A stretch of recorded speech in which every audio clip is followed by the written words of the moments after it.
அடுத்து மதிப்புக்குரிய கௌரவ நாடாளுமன்ற உறுப்பினர் திரு ஸ்ரீதரன் அவர்களை நாங்கள் பேச அழைக்கின்றோம். அதற்கு முன்பாக அவரை பற்றிய ஒரு அறிமுகம். ஏற்கனவே நான் ஐயாவை பற்றி சொன்னதைப் போல கனடாவுக்கு வருவதற்கு முன்பே எங்களுக்கு ஆளையால் தெரியும். என்னவென்றால் 90ஆம் ஆண்டு கிளிநொச்சி மாவட்டத்தினுடைய கலை கலாச்சார கலை பண்பாட்டுக் கழக பொறுப்பாளர் நான். அந்த வேளையில் நாங்கள் அங்கங்கே பட்டிமன்றம் நடத்துவோம். நானும் பேசுவேன், கூடவே துடிப்பான அழகான இளைஞனாக அவரும் பேசுவார். நாங்கள் 90ஆம் ஆண்டு அவர் அங்கே ஆசிரியராக இருந்தார். கிளிநொச்சி மண்ணை நன்கு அறிந்தவர், நல்ல பட்டிமன்ற பேச்சாளர். நாங்கள் சில மேடைகளிலே ஒன்றாக அங்கே பேசியிருக்கின்றோம். பிறகு அவ்வாறு இந்த அறிமுகங்கள் வேறு பல வடிவங்களிலே தொடர்ந்தன என்பது வேறு செய்தி. அவரை பற்றி நான் அறிமுகப்படுத்த வேண்டியதில்லை. நீங்கள் எல்லோரும் கடந்த 15 ஆண்டுகளாக அவர் சார்ந்த பல்வேறு செய்திகளை அறிந்திருப்பீர்கள், பணிகளை அறிந்திருப்பீர்கள். அவருடைய உரையினூடாக அடுத்து நாங்கள் தமிழ் மக்கள் சார்ந்து எங்கே செல்லப் போகின்றோம், திசை என்ன என்பது பற்றிய விளக்கங்களை அவரிடமிருந்து நாங்கள் ஆழமாக எதிர்பார்க்கின்றோம். பாருங்கள்.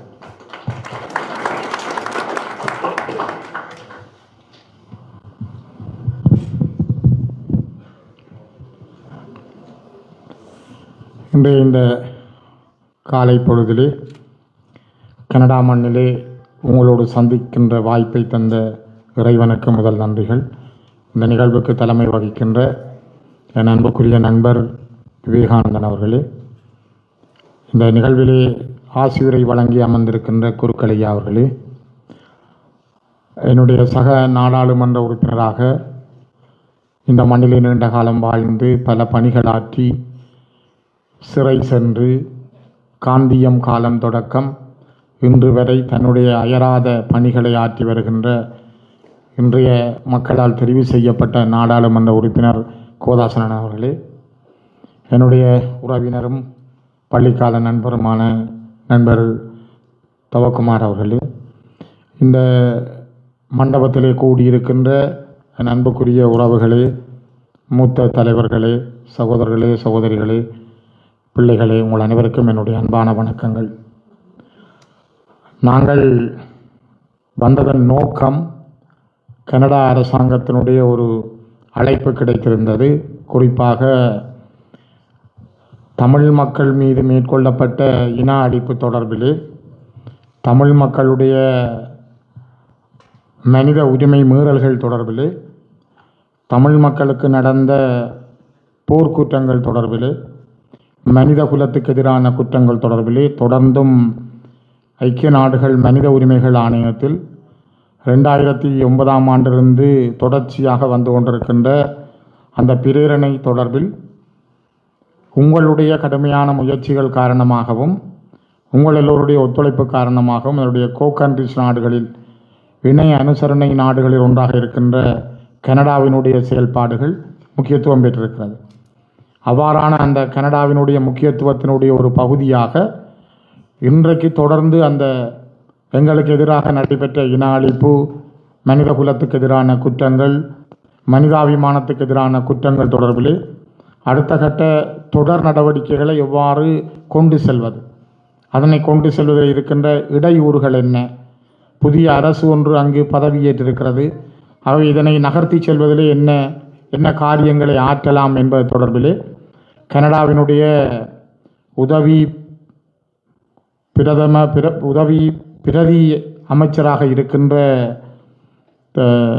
பெல்டனேப் தலைமையில் அவருடைய குழுவினரை சந்திப்பதற்கான அழைப்பு வழங்கப்பட்டிருந்தது. அந்த அழைப்பின் பிரகாரம் நான், சார்ல்ஸ் நிர்மல்நாதன், அண்ணன் கோதாசன் ஆகியோர் சந்திப்பதற்காக முயற்சி செய்திருந்தோம். அதிலே சார்ல்ஸ் அவர்களுடைய வருகை வர முடியாமல் இருந்தது. கோதாசனன் அவர்கள் உடல்நிலை காரணமாக இங்கு வந்த பிற்பாடு ஏற்பட்ட உடல் பிரச்சனை காரணமாக அவர் அங்கு வர முடியவில்லை. இருந்தாலும் அந்த நீண்ட பயணத்தில் மிகவும் பெருமதியான அந்த சந்திப்பிலே நான் கலந்து கொண்டிருந்தேன். அவர்கள் எங்களோடு பேசிய விடயங்களில் பல்வேறுபட்ட கிட்டத்தட்ட 1.5 மணி நேரங்கள் இந்த அடுத்த கட்ட நகர்வுகள் பற்றியது எவ்வாறு கொண்டு செல்வது. தொடர்ந்தும் 15 ஆண்டுகளாக நாங்கள் போர்க்குற்றம், மனித குலத்துக்கு எதிரான குற்றம் சொல்லிக் கொண்டிருக்கிறோம். சரி, இதுக்கு என்ன தீர்வு, இதனை அடுத்த நிலைக்கு கொண்டு செல்வதென்றால் இப்போ இதை ஒரு சர்வதேச நீதிமன்றத்துக்கு கொண்டு செல்வதா, அல்ல ஒரு சர்வதேச நீதி தீர்ப்பாயத்தை கொண்டு செல்வதா, இதற்கான தீர்வுகளை எவ்வாறு பெற்றுக்கொள்வது, அதுக்கான வழிமுறை என்ன என்ற விடயங்கள் தொடர்பிலேயே மிக கூடுதலாக ஆராயப்பட்டது. குறிப்பாக மியன்மார் நாட்டிலே ரோஹிங்கிய மக்களுக்கு எதிராக நடந்த இனப்படுகொலை என்பதற்காக பல நாடுகள் அவர்களுக்கு ஆதரவான குரலை முன்வைத்திருக்கிறார்கள். அதனை ஐசிசி, ஐசிஜே வரைக்கும் கொண்டு சென்றிருக்கிறார்கள். ஒரு சர்வதேச விசாரணையை நோக்கி மெல்ல அதை நகர்த்தி கொண்டிருக்கிறார்கள். அண்மையிலே உக்ரைனில் ரஷ்யா நடத்திய ஒரு மனித படுகொலை தொடர்பில் கிட்டத்தட்ட 350க்கும் மேற்பட்டவர்கள் இறந்த விடயம் தொடர்பில் தென்னாப்பிரிக்கா இதனை ஒரு சர்வதேச தரத்துக்கு கொண்டு சென்றிருக்கிறது. காசாவிலே இஸ்ரேல் நடத்துகின்ற யுத்தம் தொடர்பில் உலக நாடுகள் அதனை சர்வதேச இடத்துக்கு கொண்டு செல்கின்றன. ஆனால் கிட்டத்தட்ட 1,46,600க்கும் மேற்பட்ட மக்கள் கொல்லப்பட்டும் காணாமலும் ஆக்கப்பட்டார்கள் என்பதை அரசியல் தலைவர்கள் யாரும் சொல்லவில்லை. மன்னாரினுடைய பேராயராக இருந்த ராயப்பு யூசப் அவர்கள் நல்லிணக்க ஆணைக்குழுவுக்கு முன்னால் அளித்த சாட்சியமும் அந்த ஆவணங்களும் இன்றைக்கு உலகத்தில் ஏற்றுக்கொள்ளப்பட்ட ஒரு மிகப்பெரிய ஆவணமாக பார்க்கப்படுகிறது. அதற்கு பின்னர் ஐக்கிய நாடுகள் மனித உரிமைகள் ஆணையத்தினுடைய ஆணையாளராக அந்த நேரம் இருந்த நவநீதம் பிள்ளை அவர்களுடைய நியமனத்திலே வந்த ரட்னர் தலைமையிலான ஜஸ்மின் சூக்காவை கொண்ட குழுவினர் இலங்கை வந்து செய்த ஆய்வின் பிரகாரமும் அவர்களும் கிட்டத்தட்ட 70,000க்கு மேற்பட்டவர்கள் காணாமலும் கொல்லப்பட்டிருக்கிறார்கள். 40,000க்கு மேற்பட்டவர்களுக்கு அடையாளங்களை காண முடியவில்லை, கேட்க முடியவில்லை என்ற வார்த்தைகளை பதிவாக செய்திருந்தார்கள்.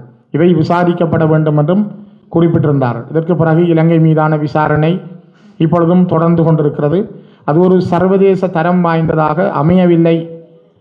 2015ஆம் ஆண்டு செப்டம்பரிலே இலங்கை அரசு மனித உரிமைகள் ஆணையத்திலே சொன்னது, நாங்கள் நிலைமாறுகால நீதி பொறிமுறையின் அடிப்படையில் நாங்கள் நாட்டுக்குள் விசாரிப்பதற்கு சர்வதேச நீதிபதிகள், சர்வதேச சட்டத்திறனிகள், சர்வதேச தொழில்நுட்ப உத்தியோகத்தர்களுடைய டெக்னிக்கல் சப்போர்ட்டை நாங்கள் பெற்று இதற்கு நாங்கள் ஒரு கலப்பு நீதி முறையிலே தீர்ப்பு வழங்குகிறோம் என்று அந்த நேர அயலுறவுத்துறை அமைச்சர் மங்கள சமரவீர அவர்கள் மிக தெளிவாக ஏற்றுக்கொண்டிருந்தார்.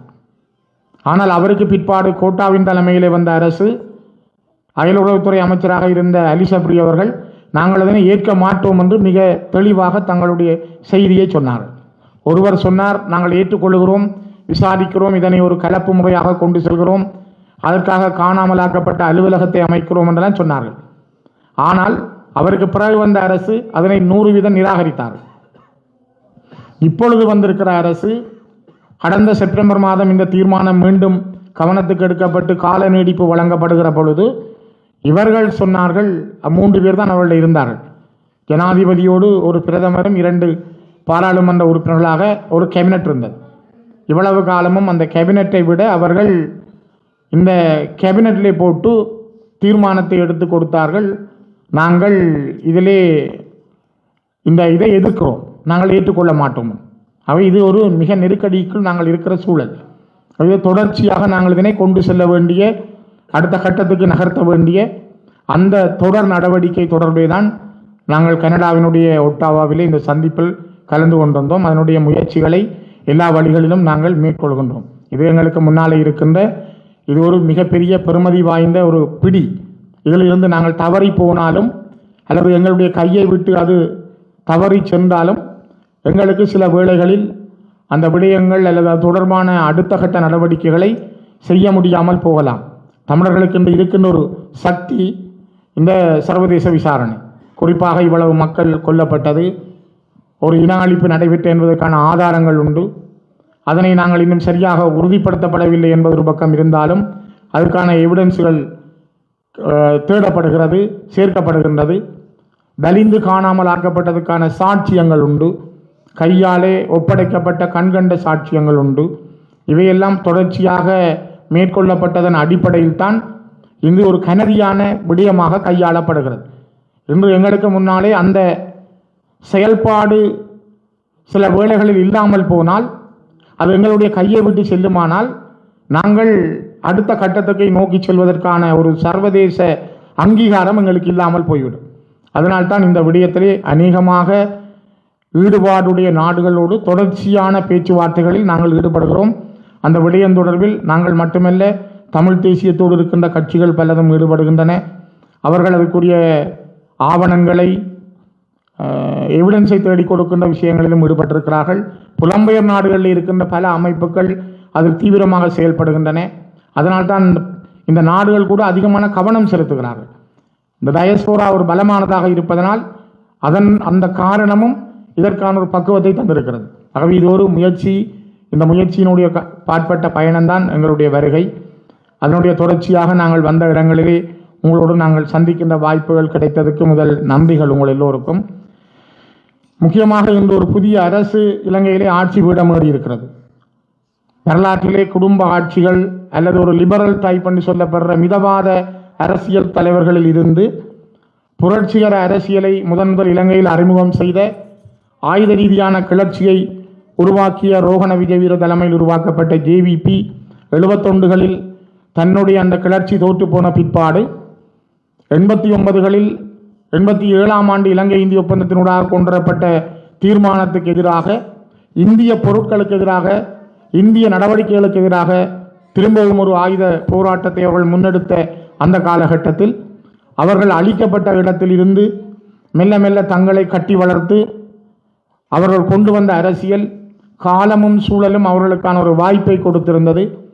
கோட்டபாயவனுடைய வருகை, ஊழல் நிறைந்த அரசுகளுடைய செயல்பாடுகள், அதுக்கு பிற்பாடு சிங்கள மக்களிடமிருந்த மாற்றங்கள், அறகலைய போராட்டங்கள் என்பது இலங்கையினுடைய அரசியலிலே ஒரு அரசியல் இடைவெளியையும் மக்களிடம் ஒரு மாற்று சிந்தனைகளையும் கொண்டு வந்தது.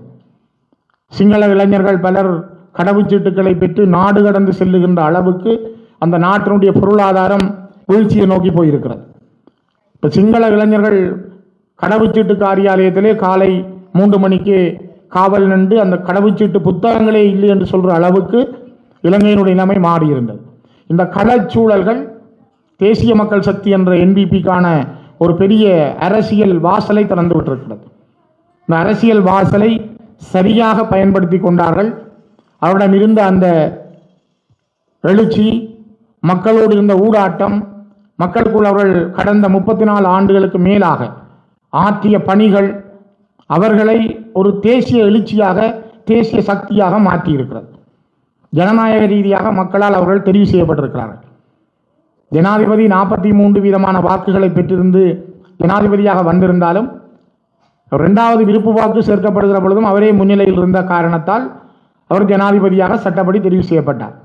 அவர் ஜனாதிபதியாக ஒருவர் தெரிவு செய்யப்படுகிற பொழுது அவருடைய கட்சி சார்ந்த ஏனைய கட்சிகள் மீது மக்களுக்கு இருந்த நம்பிக்கையினமும் கோபமும் அவர்கள் பேரெழுச்சியாக சென்று அவர்களுக்கு வாக்களிக்கிற ஒரு சந்தர்ப்பத்தை கொடுத்தது.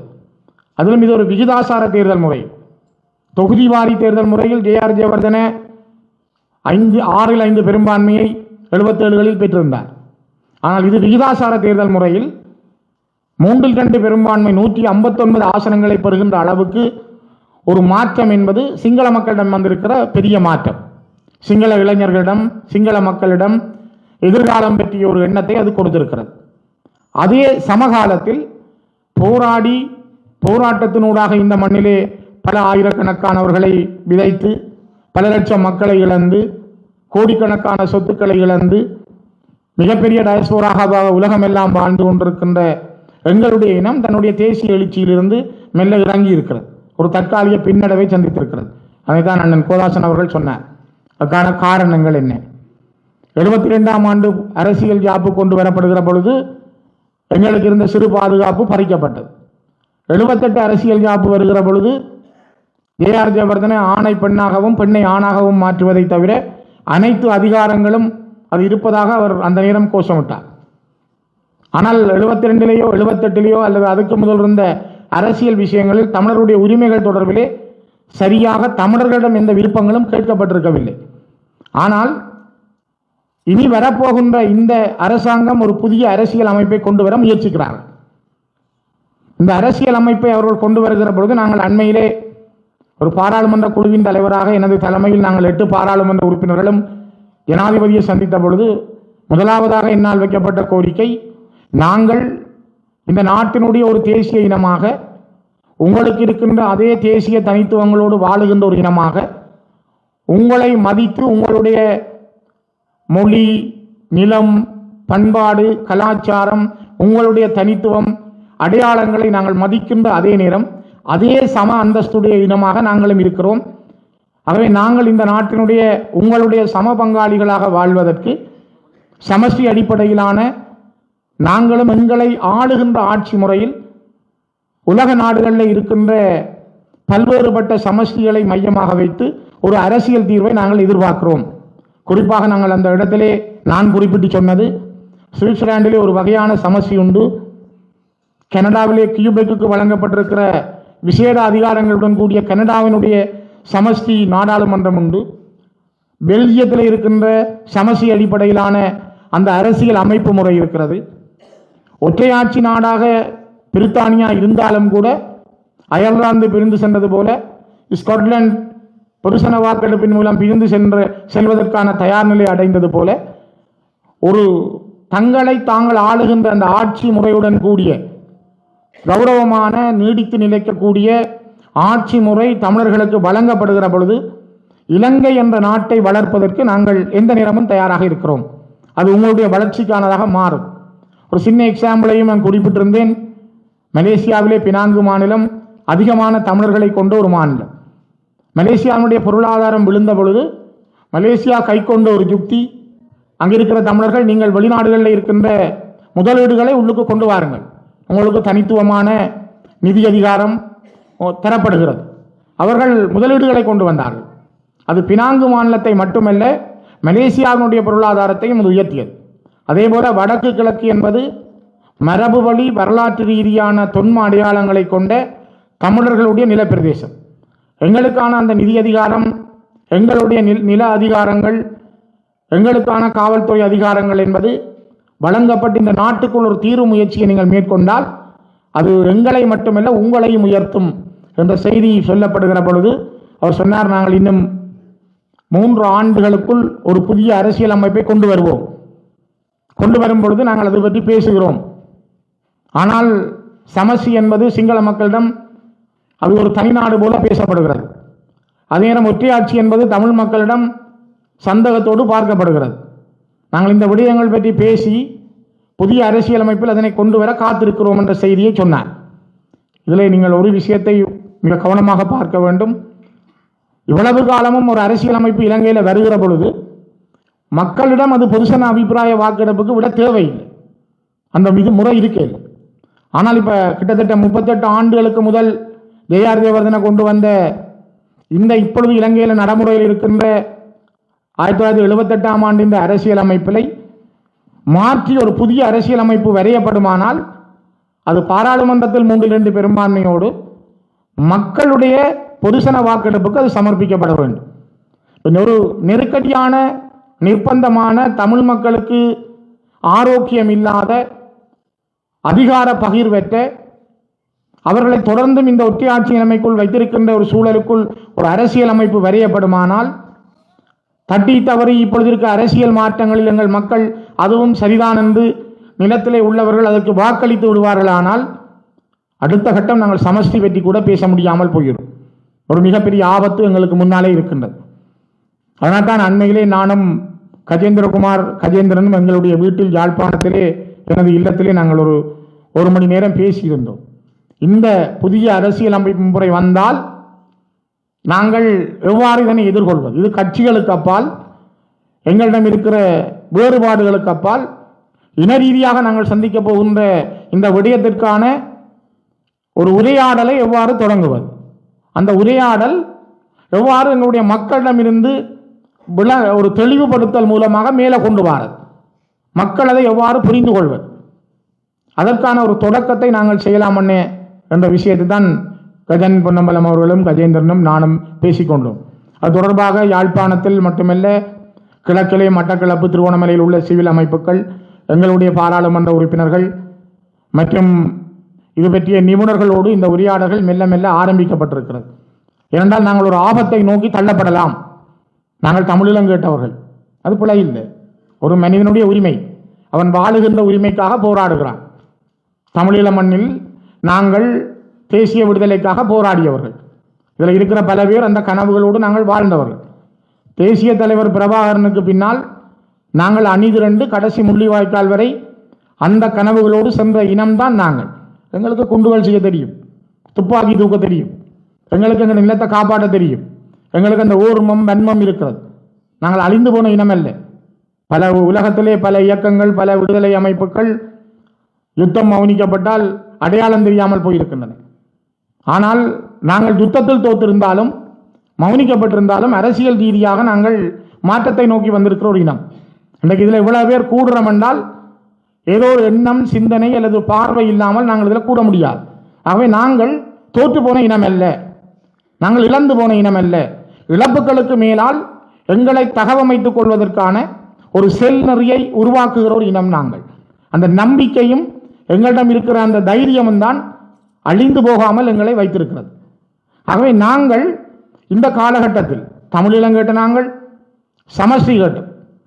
சமஸ்டி இன்றைக்கல்ல, 1949ஆம் ஆண்டு தந்தை செல்வா கொழும்பில் எழுதுவினைஞர் சங்கத்தில் முதல் கட்சியை தொடங்குகிற பொழுது பேரே சமஸ்டி கட்சி. அவர் அந்த முதலாவது கூட்டத்திலேயே அவர் சொன்னது, நாங்கள் ஒரு தேசிய இனம், நாங்கள் இறமையோடு வாழ்ந்த இனம், எங்களுடைய இறமையை நாங்கள் இழந்திருக்கிறோம். இழந்து போன இறமையை மீட்டெடுத்து எங்களுக்கான தேசிய அடையாளத்தை நிலைநிறுத்தி எங்கள் மண்ணில் எங்களுக்கான ஒரு சுயாட்சியை நிறுவுவது எங்களுடைய கட்சியினுடைய பிரதான கொள்கை. இலங்கை தமிழரசு கட்சியினுடைய யாப்பு நீங்கள் இப்பையும் தரவிறக்கம் செய்து பார்க்கலாம். அதனுடைய கொள்கை அதுதான். ஆனால் நாங்கள் பேசுவதற்கு முதலே 1926ஆம் ஆண்டு யாழ்ப்பாணத்தில் இளைஞர் காங்கிரசுக்கு முன்னால் எஸ்டாவியாடி பண்டாரநாயக்கா அவர்கள் இந்த நாட்டுக்கு சமஸ்டி தான் பொருத்தமானது, அவர் மார்னிங் ஸ்டார் என்ற பத்திரிகையில் 2-3 கட்டுரையும் எழுதியிருந்தார். அதில் கண்டியை மையப்படுத்திய ஒரு பிராந்தியம், கரையோரத்தை மையப்படுத்திய ஒரு பிராந்தியம், அனுராதபுரம் உட்பட வடக்கு கிழக்கை உட்படுத்திய ஒரு பிராந்தியம், இலங்கை 3 பிராந்தியங்களாக ஒரு சமஸ்டி அடிப்படையிலான அரசியல் பற்றி அவர் பேசியிருந்தார். ஆனால் அந்த காலத்தில் துரதிர்ஷ்டவசம் எங்களுடைய பக்கங்களிலும் அதுக்குரிய பெரிய ஆதரவுகள் இருக்கவில்லை. ஆனால் பிற்பாடு 48 49 நாங்கள் இதனை மிகப்பெரிய கருவியாக கையில் எடுத்திருந்தோம். அதற்கு பிற்பாடும் அரசியல் பயணங்கள் இலங்கை அரசால் ஆயுத ரீதியில் நசுக்கப்படுகிற பொழுதுதான் நாங்கள் ஆயுத போராட்டம் எங்களிடம் கூர்மை அடைந்திருந்தது. அந்த கூர்மையின் பிற்பாடு இப்பொழுது நாங்கள் அந்த சமஸ்டி அடிப்படையிலான விஷயத்தில் மிக தெளிவாக இருக்கிறோம். உங்களுக்கு தெரியும், 2005ஆம் ஆண்டு மாசி மாதம் 2ஆம் தேதி கடைசியாக ஒஸ்லோவில் நடந்த பேச்சுவார்த்தை, கெல்கிஷன் சொல்கை மேற்பார்வையிலே ஒரு பக்கம் பாலாண்ண தமிழ்ச்செல்வண்ணையாக்கள், இன்னொரு பக்கத்தில் ஹக்கீம் டி சில்வா உட்பட்ட அரச தரப்பு பேசுகிற பொழுது ஒரு உடன்பாட்டுக்கு வந்தார்கள். எக்ரிமெண்டல்ல ஒரு உடன்பாட்டுக்கு வந்தார்கள். நாங்கள் இணைந்த வடகிழக்கில் சமஷ்டி அடிப்படையிலான தமிழ் மக்களுக்கான ஒரு சுயாட்சி பற்றி பேசுவது என்ற ஒரு அஜெண்டாவை தூக்கி முன்னுக்கு வைத்தார்கள். அதை 2 பகுதியும் ஏற்றுக்கொண்டிருந்தது. அதை பற்றி பேசலாம். சமஸ்டி அடிப்படையிலான பேச்சுவார்த்தைக்கு அதான் கடைசி பேச்சுவார்த்தையாக இருந்தது. அதுதானே ஒஸ்லோ உடன்பாடு என்று பல பேர் சொல்லிக் கொள்வதும் உண்டு. ஆக இது ஒரு முன்னேற்பாடாக இருந்தது. ஆனால் அதற்கு பிறகு யுத்தங்கள் முடிந்து காலம் மாறி இருக்கிறது. ஆகவே நாங்கள் இப்பொழுது ஒரு கவனம் செலுத்த வேண்டிய சந்தர்ப்பம், இந்த அரசு ஒரு புதிய அரசியல் அமைப்பை கொண்டு வரும் என்றால் அந்த புதிய அரசியல் அமைப்பு திரும்பவும் இலங்கைக்குள்ளே பறிக்கப்படக்கூடிய அதிகாரங்களோடு சேர்ந்துதான் ஒரு ஒற்றையாட்சி தத்துவத்துக்குள்ளானது வருமாக இருந்தால், அதிகாரங்கள் பறிக்கலாம் என்ற நிலை 13ஆம் திட்டத்தில் இருப்பது போல இருந்தால் அது மிகப்பெரிய ஆபத்தை எங்களுக்கு தரும். அதுக்கு நாங்கள் வாக்களித்து விட்டோம் என்றாலும் எங்களுடைய மக்கள் நாங்கள் திரும்ப சமஸ்டி பற்றி பேச முடியாமல் போகும். இதனால் தான் மக்களிடம் வந்து அந்த உரையாடலை, அவர்களிடம் அந்த தெளிவுபடுத்தல்களை நாங்கள் கொண்டு செல்கின்றோம். ஒருபுறம் எங்களுக்கு நடந்த மனித உரிமைகள் தொடர்பான விடயம் அது ஒரு மிக பெருமதியானது, தேவையானதும், நாங்கள் இன அழிப்பு செய்யப்பட்டோம் என்பதை உறுதிப்படுத்துவதற்கான ஒரு வழி. வண்ணன் சொன்னார், காணி எப்படி போனது, 1821ஆம் ஆண்டில் கணக்கீட்டில் திருவண்ணாமலையில் இருந்த மக்கள் தொகை என்ன, கிட்டத்தட்ட 200 வருஷங்களை நெருங்குற பொழுது இன்றைக்கு 2021 எங்களோட தொகை எப்படி இருக்கு, நாங்கள் எப்படி கொலனைசேஷனுக்கு ஊடாக அளிக்கப்பட்டிருக்கிறோம். இது அங்கே மட்டும் இல்லை, வவுனியா, மன்னார், முல்லைத்தீவு, இன்றைக்கு யாழ்ப்பாணத்தில் மக்கள் தொகை குறைந்திருக்கிறது.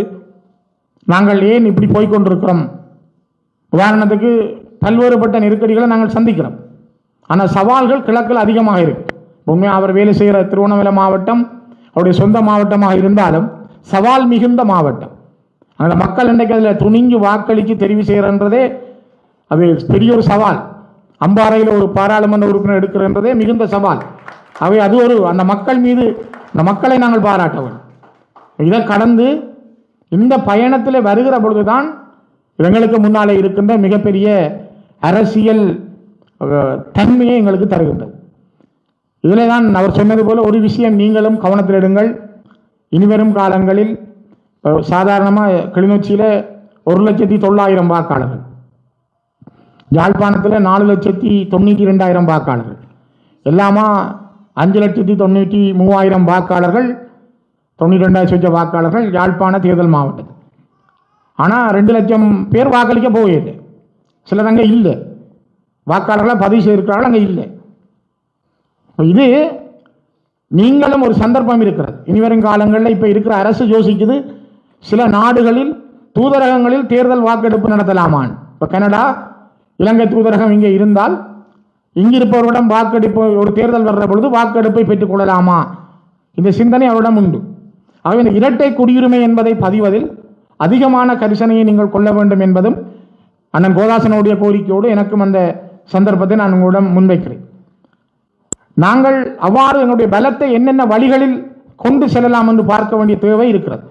இன்னொரு பகுதி அவர் சொன்னது போல அங்கே வேலை வாய்ப்புகளுக்கான சந்தர்ப்பங்கள் மிக குறைவு. இளைஞர்கள் அடுத்த நகர்வு பற்றி சிந்திக்க முடியாமல் இருக்கிறார்கள். அவர்கள் ஏதோ ஒரு பக்கத்தில் எங்கேயாவது போய் உழைக்கலாமா, நாட்டை விட்டு போயிடலாமா, அல்லது பொருளாதாரம் தேடுவதில் இருக்கிற எண்ணங்கள், பாதுகாப்புகள், இவ்வாறான விடயங்களில் கவனம் கொள்ளுகிற பொழுதுதான் புலப்பெயர்வு இன்னும் நடந்து கொண்டே இருக்கிறது. ஆகவே தொழில் முயற்சிகளுக்கான அந்த வருகைகளையும் நாங்கள் ஊக்குவிக்கிறோம். இவ்வளவு காலமும் அதை ஊக்குவிக்கவில்லை என்பதல்ல. உதாரணத்துக்கு ஆனவரவு உப்பளத்தை 2015 அந்த இடப்பட்ட காலத்துக்கு உருவாக்கியிருந்தாங்கள். பக்கத்தில் இன்னொரு குறிஞ்சாத்தீவு உப்பளம் இருக்குது, அதை கூட இயக்கிறதுக்கு ஜெர்மனியில் உள்ள ஒரு தமிழ் அமைப்பு முன்வந்து செயல்படுற நேரத்தில் கண்ணி வழிய காரணம் காட்டி அது செயல்படவிட இல்லை. மட்டக்களப்பு காகித தொழிற்சாலைக்கு நெதர்லாண்டில் இருக்கிற தமிழ் அமைப்புகள் முதலீடு செய்து முயற்சித்த பொழுது அது யோகேஸ்வரன் ஐயா பெரிய முயற்சி எடுத்திருந்தார். அது செய்ய அரசாங்கம் தடைகளை விதித்து கொண்டிருந்தது. அந்த நேரம் விமல் வீரவன்ச கைத்தொழில் அமைச்சராக வந்த பொழுது அதற்கான தடைகள் காணப்பட்டது. அதே போல் ஒட்டி சுட்டானில் இருக்கிற ஓட்டு தொழிற்சாலையை செய்வதற்கு சாந்தி ஸ்ரீஸ்கந்தராஜா எம்பியாக இருக்கிற பொழுது கூட சார்ல்ஸ் நிர்மல்நாதனும் முயற்சிகள் எடுத்த பொழுது அரசு அதுக்கான சப்போர்ட்டை வழங்க இல்லை. பரந்தனில் இருந்த கெமிக்கல் தொழிற்சாலை இருந்த இடத்துல இன்றைக்கு 400 ஏக்கருக்கு மேலே காணி இருக்கு. அது சின்ன சின்ன ஒரு கைத்தொழில் போட்டியாக ஒரு கம்பெனிகளுக்கு 5 ஏக்கர் காணி வீதம் வழங்கினால் கூட ஒரு 20 கம்பெனிகள் வந்தால் 5 மாவட்டங்களில் இருக்கிறவர்களும் வரக்கூடிய சென்ற மத்திய இடமாக இருப்பதனாலும் அந்த வரைபடங்கள் நாங்களால் வழங்கப்பட்டும் இருக்கிறது. நாங்கள் அதற்கான தொழில் முயற்சிகளுக்கான முயற்சிகளையும் மேற்கொள்ளுகின்றோம். ஆகவே உங்களிடமும் அந்த சின்ன சின்ன விதைகளை விதைக்கிறோம்.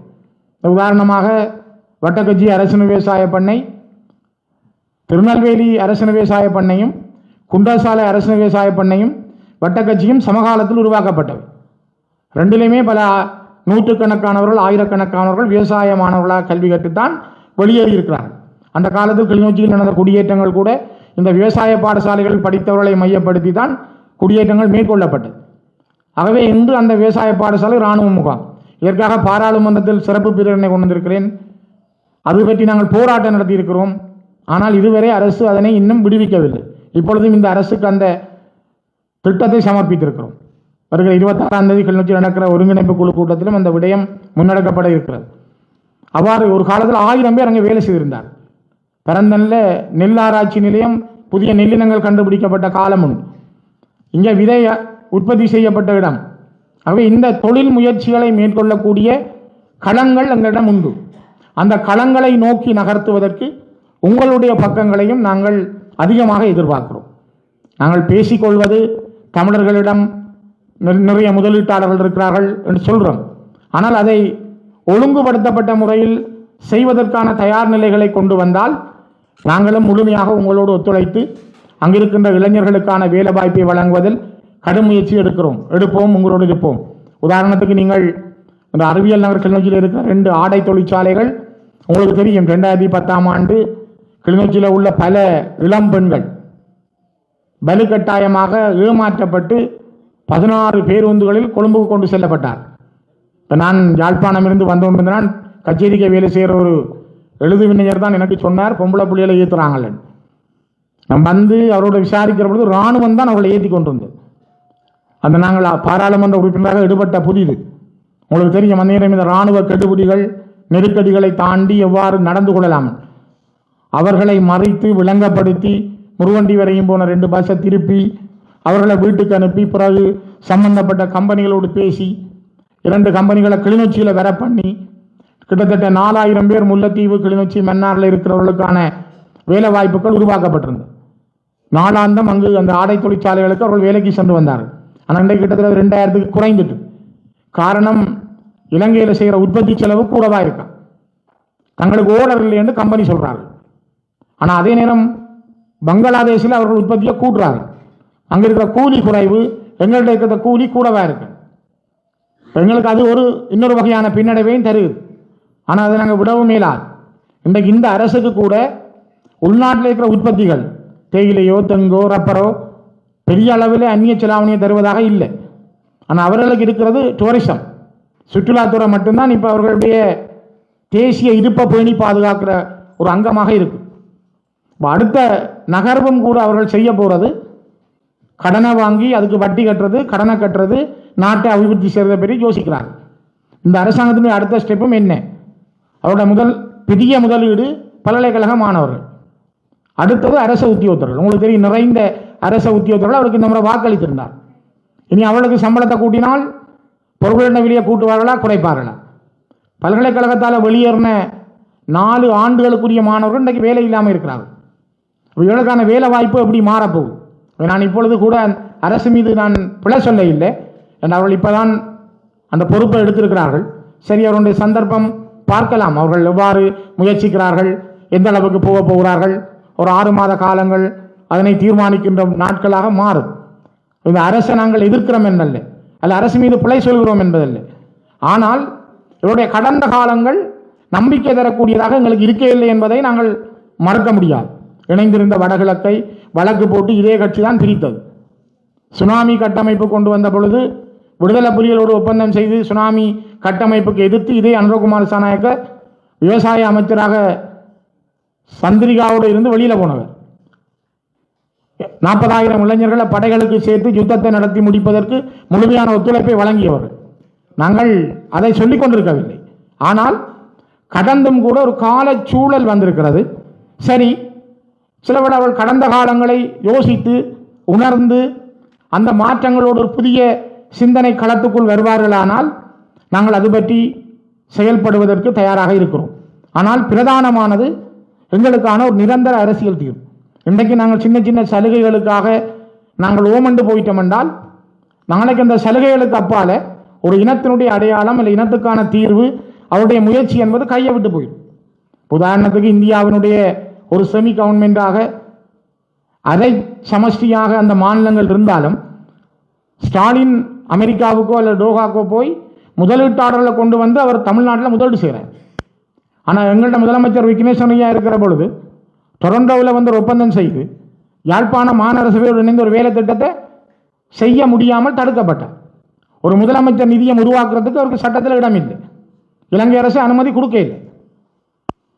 என்னிடம் பல நண்பர்கள் சொன்னார்கள், ஐயா அப்படி ஒரு நிதியம் தொடங்கினால் நான் உடனடியாக பல கோடி ரூபாய்களை முதலீடு செய்ய இருக்கிறேன், அவருடைய நிதியத்துக்கு போடுவேன் என்று சொன்ன பல வெளிநாட்டில் இருக்கிற நண்பர்கள் இருக்கிறார்கள். ஆனால் அந்த நிதி அதிகாரம் எங்களுக்கு இல்லை. அதுதான் நாங்கள் கேட்கிறோம்.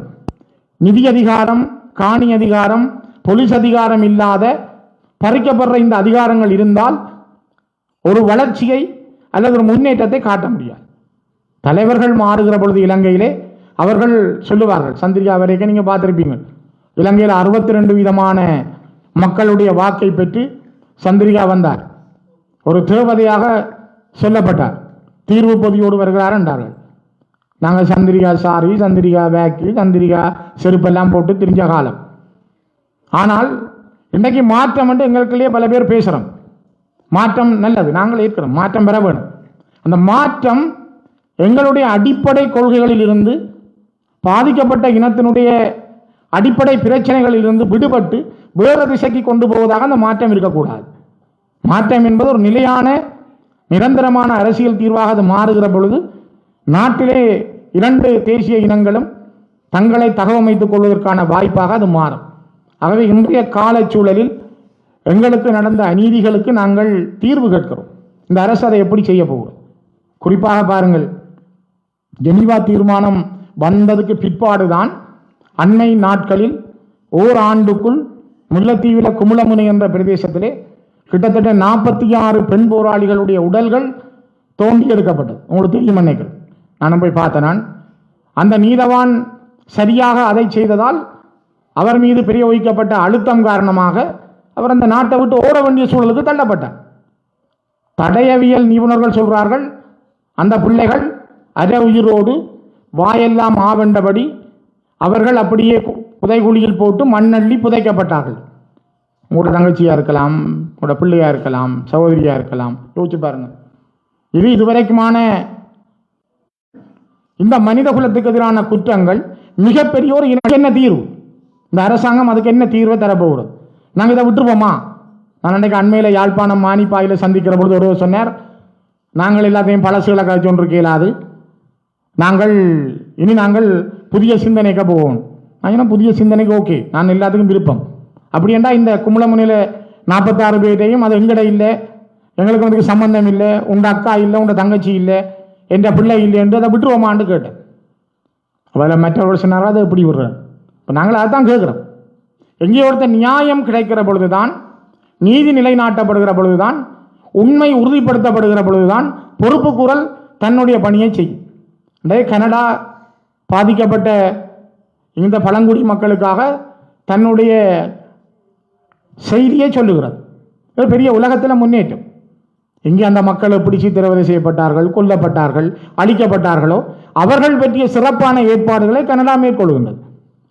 உலகத்தில் இன்றைக்கு எங்களுக்கு நடந்தது இன அழிப்பு தான்.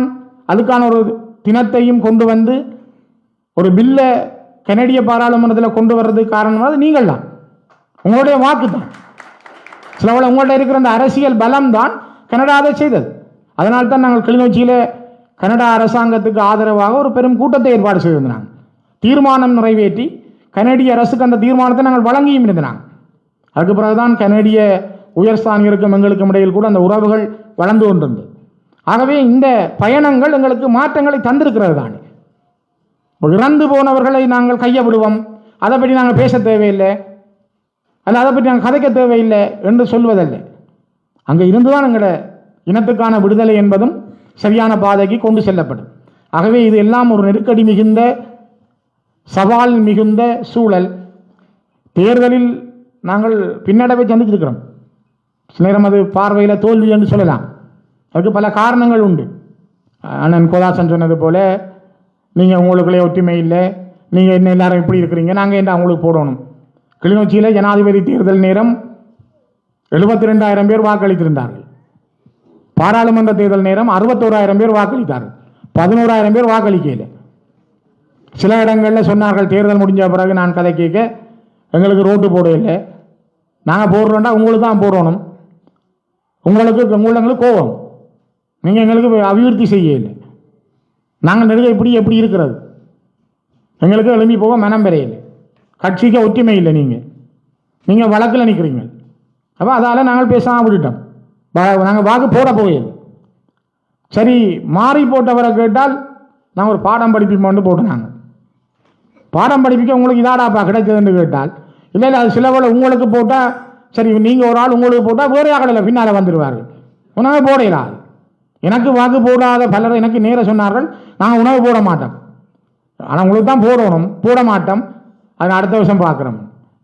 வேறு காரணம் சொன்னார்கள், வேறு யார் வந்துடுவார், இப்படியே சொல்லி எங்களை விட்டார்கள். இந்த நெருக்கடிகளை எல்லாம் நாங்கள் சந்தித்தனாங்க. நான் பகிரங்கமாக தேர்தல் மேடைகளில் நான் கேட்டிருந்தேன், நான் மக்கள்கிட்ட கையை காட்டியும் கேட்டிருந்தேன், எனக்கு ஒரு ஆணைதாருங்கள், நான் உங்களுடைய ஆணையின் மூலமாக இலங்கை தமிழரசு கட்சியினுடைய தெரிவு செய்யப்பட்ட ஒரு தலைவராக, அவர் தெரிவு செய்யப்பட்ட செயலாளர் கோதாசன் தெரிவு செய்யப்பட்ட ஒரு தலைவராக நான் மீண்டும் கட்சியை பொறுப்படுத்தி எல்லாரையும் அரவணைத்து 2004 இருந்து எங்களிடம் எவ்வாறு ஒரு ஒற்றுமை பலம் இருந்ததோ அந்த ஒற்றுமை பலத்தை கொண்டு மீண்டும் கட்டி அமைக்கிறதுக்கு ஒரு ஆணை தாருங்கள் என்று கேட்டேன். அதை எதிர்த்தவர்கள் நிராகரிக்கப்பட்டார்கள். கேட்ட எனக்கு மக்கள் தெரிவு செய்தார்கள். அந்த வாய்ப்பு தரப்பட்டிருக்கிறது. நான் இப்பொழுதும் உங்களுக்கு சொல்லுவது, இன்றைக்கு நீங்கள் நம்பி எங்களுக்கு இந்த மண்டபத்துக்கு வந்திருக்கிறீங்க. நான் கடந்த காலங்களை பார்த்துருக்கிறேன். முந்தியும் நாங்கள் ஒரு தடவை 2 தடவை வந்து சந்திக்கிறோம். நான் இவ்வளவு தொகையாக சந்திக்கிறேன். ஒரு பயம் இருக்குது. கனடா போகிறீங்களா, அங்கே சண்டை பிடிப்பாங்களே, கேள்வி வைப்பாங்களே, உங்களை பிடிச்சி கலைச்சி விட்ருவாங்களே வெளியில். இல்லை சரி, நான் சொல்கிறேன், இந்த கேள்விகள் எங்களிடம் இருந்தது.